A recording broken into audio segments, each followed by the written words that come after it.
আপনি একজন সাংবাদিক, আপনার মাধ্যমে আমি এটি বলতে চাই, আজকে আমি আপনাদের সামনে যেহেতু কথা বলার জন্য এসেছি, মনে রাখবেন যেহেতু দেশের মানুষের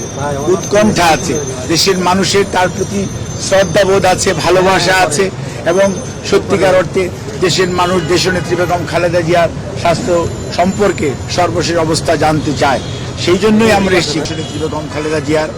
স্বাস্থ্যর সর্বশেষ অবস্থা জানার জন্য। আমরা আমাদের ভারপ্রাপ্ত চেয়ারম্যান, দলের ভারপ্রাপ্ত চেয়ারম্যান জনাব তারেক রহমানের সার্বক্ষণিক তত্ত্বাবধানে ওনার গঠিত চিকিৎসার জন্য গঠিত মেডিকেল বোর্ডের সকল সদস্যরা দেশনেত্রী বেগম খালেদা জিয়ার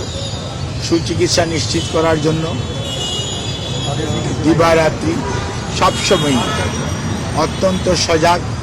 এবং দায়িত্বশীল ভাবে তাদের প্রফেশনাল দায়িত্ব পালন করছেন। যেহেতু এই মেডিকেল বোর্ডে বাংলাদেশের বাইরেও ইউকে, ইউনাইটেড কিংডম এবং ইউএসএ অর্থাৎ জন হপকিন্স এবং মাউন্ট সিনাই হসপিটাল এবং সেই সাথে অস্ট্রেলিয়ারও চিকিৎসকরা সংযুক্ত, সেজন্যই আমাদের এই টাইম ডিফারেন্সের জন্য আপনার মেডিকেল বোর্ডগুলো সাধারণত রাত্রিবেলায় করতে হয়, যাতে আবার খেয়াল রাখতে হয় যাতে অস্ট্রেলিয়ার জন্য খুব গভীর রাত্র না হয়। সব কিছু মিলিয়ে চিকিৎসকরা অত্যন্ত নিষ্ঠার সঙ্গে আমাদের দেশের এবং দেশের বাইরের যে চিকিৎসকরা রয়েছেন, সর্বোপরি দেশনেত্রী বেগম খালেদা জিয়ার নিকট আত্মীয়, বিশেষ করে ওনার পুত্রবধূ ডক্টর জুবাইদা রহমান, উনি সার্বক্ষণিকভাবে ওনার চিকিৎসার ব্যাপারে তদারকি করছেন এবং ওনার ছোট ছেলের বউ অর্থাৎ মরহুম আরাফাত রহমান কুকুর সহধর্মিণী সৈয়দা শামেলা রহমান এবং শামীম ইস্কান্দার ওনার ম্যাডামের বোন সহ সকলেই এই চিকিৎসার ব্যাপারে সার্বক্ষণিকভাবে দলের বাইরেও ওনারা এটার ব্যাপারে সবসময় যোগাযোগ রক্ষা করে চলেছেন। দলের মহাসচিব সহ জাতীয় স্থায়ী কমিটি এবং সর্বোচ্চ পর্যায়ের সকল পর্যায়ের নেতাকর্মীদের বাইরেও বাংলাদেশের বিভিন্ন রাজনৈতিক দল যারা বর্তমানে ক্রিয়া, সকল রাজনৈতিক দলের সর্বোচ্চ পর্যায়ের নেতৃবৃন্দ চিকিৎসার ব্যাপারে সার্বক্ষণিকভাবে যোগাযোগ রাখছেন, খোঁজ নিচ্ছেন এবং সর্বোপরি সরকারের মহামান্য রাষ্ট্রপতি সহ আমাদের অন্তর্বর্তীকালীন সরকারের প্রধান উপদেষ্টা ডক্টর মোহাম্মদ ইউনূস স্যার সহ সকল সরকারের সর্বোচ্চ পর্যায়ে এবং সকল শ্রেণী পেশার মানুষ উৎকণ্ঠার মধ্যে রয়েছেন। আমরা বেশ কয়েকদিন আগে অর্থাৎ গত শুক্রবারই দেশের বাইরে যাওয়ার জন্য যে সিদ্ধান্ত মেডিকেল বোর্ডের পক্ষ থেকে হয়েছিল, কিন্তু একদিকে মেডিকেল অ্যাম্বুলেন্সের কারিগরি ত্রুটি, অন্যদিকে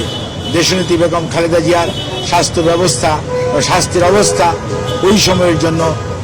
এয়ার অ্যাম্বুলেন্সের জন্য ফ্লাই করার উপযুক্ত না থাকার কারণে সেই সময় আমরা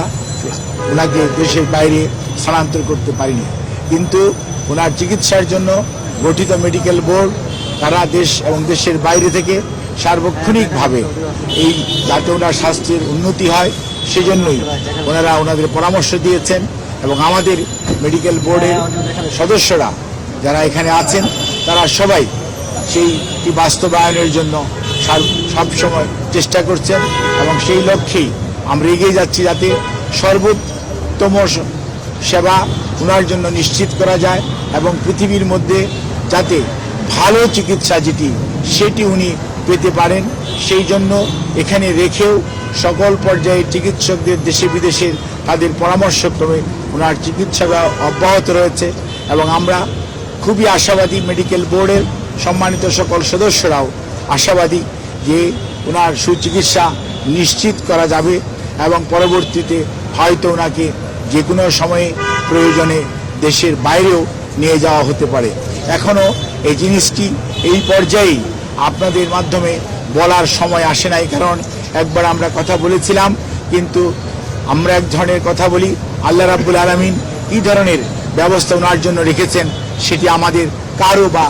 ধরাছোঁয়ার মধ্যে পড়ে না। কাজেই মহান আল্লাহ রাব্বুল আলামিনের রহমত এবং মানুষের দোয়া এবং সব মানুষের প্রচেষ্টা এবং চিকিৎসার সাথে সম্পৃক্ত চিকিৎসক, নার্স সহ সকল পর্যায়ের চিকিৎসা কর্মীদের অব্যাহত প্রচেষ্টা, সেই সাথে ওনার পরিবারের সকল সদস্য সহ দেশের 17 কোটি মানুষের উৎকণ্ঠার মধ্যে সবাই দিনাতিপাত করছেন। আজ এই অবস্থায় আমরা আপনাদের মাধ্যমে দেশবাসীর কাছে আমরা আকুল আহ্বান জানাই, আবেদন জানাই, ওনারা যে দোয়া করছেন, ওনারা সুস্থতার জন্য সব সময় করে চলেছেন, সেটি যাতে ওনারা অব্যাহত রাখেন এবং আল্লাহর অশেষ মেহেরবানিতে দেশনেত্রী যাতে এইবারে ওনার যে শারীরিক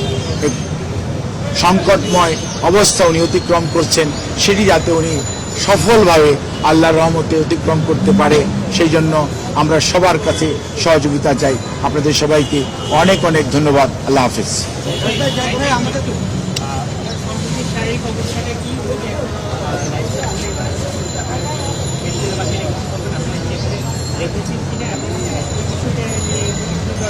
উনি আপনাদেরকে মাধ্যমে আরো একটি কথা বলতে চাই, অনেক সোশ্যাল মিডিয়াতে বিভিন্ন ধরনের কথা বলেন, কিন্তু আমরা আপনাদের মাধ্যমে বিনীতভাবে অনুরোধ করতে চাই, ওনার মতো এমন একজন নেত্রীর প্রতি মানুষের স্বাস্থ্য ব্যবস্থার স্বাস্থ্য সম্পর্কে জানার আগ্রহ মানুষের থাকাটাই স্বাভাবিক, কিন্তু কোনো অবস্থাতেই আমরা যাতে আমাদের আবেগ বা অনুভূতি প্রকাশ করতে যে অতিরিক্ত প্রকাশ না করে মানুষের মধ্যে বিভ্রান্তি সৃষ্টি না করে, সে লক্ষ্যে আমরা বলতে চাই উনি আইসিইউতে উনি চিকিৎসাধীন আছেন এবং উনি সর্বোচ্চ চিকিৎসা ব্যবস্থার সর্বোচ্চ পর্যায়ে একটি সংকটাপন্ন মানুষের জন্য যেটি প্রয়োজন সেই চিকিৎসার মধ্যে উনি আছেন এবং উনি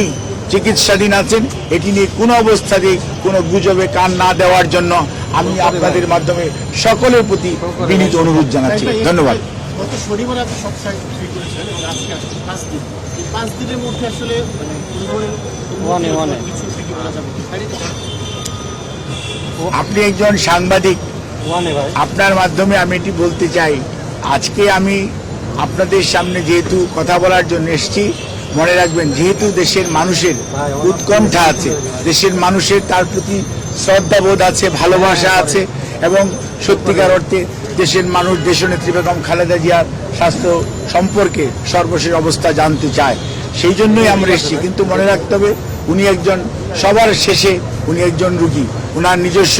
কিছু এথিক্যাল রাইটসের প্রিভিলেজ আছে। ইচ্ছা করলেই আমি চিকিৎসক হিসাবে সকল কিছুই আপনাদের কাছে আমি প্রকাশ্যে বলে দেওয়া এটি মেডিকেল সায়েন্সে কোনো অবস্থাতেই পারমিট করে না। তো আপনাদেরকে আশ্বস্ত করতে চাই, ওনাকে যে চিকিৎসা দেওয়া হচ্ছে সেই চিকিৎসা উনি আগের মতোই আমাদের মেডিকেল সায়েন্সের ভাষায় যদি বলি, she can continue on maintaining her treatment, এবং ডাক্তাররা যে চিকিৎসা দিচ্ছে সেটি উনি গ্রহণ করতে পারছেন এবং সেটি উনি নিয়ে সত্যিকার অর্থে রেসপন্স করছেন। ধন্যবাদ।